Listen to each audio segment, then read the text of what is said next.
Hello everyone. तर आज आहे महाशिवरात्री आणि माझ्याकडून तुम्हा सर्वांना महाशिवरात्रीच्या खूप खूप शुभेच्छा.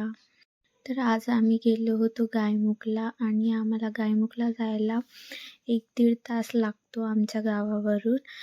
तर आम्ही तिथे 2 वाजता पोहोचलो आणि खूप भयंकर गर्दी होती.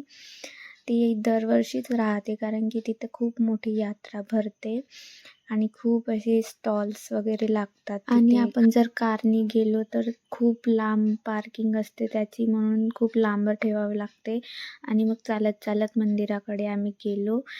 त्यानंतर आम्ही छान असे टिके वगैरे लावून घेतले तिथे आणि आम्ही फायनली मग मंदिराकडे पोहोचलो. हे मंदिर खूप प्राचीन आणि पवित्र मानले जाते आणि याला छोटा महादेव या नावाने पण ओळखले जाते.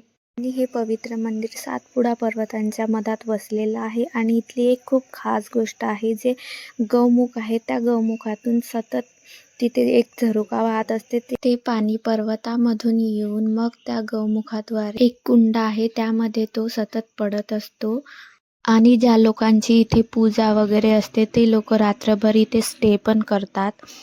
आणि त्यानंतर मग आम्ही छान पूजा वगैरे करून घेतली.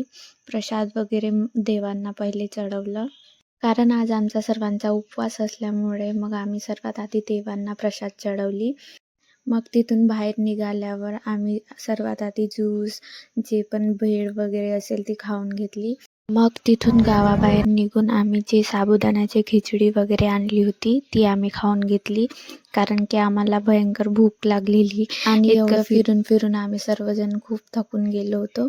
आणि मग आम्ही साबुदाण्याची खिचडी मस्त एन्जॉय केली शेताकडे जाऊन. मग आम्ही निघालो घराकडे परत जायला आणि आम्हाला घरी पोहोचायला 6:30 वाजले होते. तर तुम्हाला हा व्लॉग कसा वाटला कमेंट करून नक्की सांगा आणि लाईक करायला विसरू नका.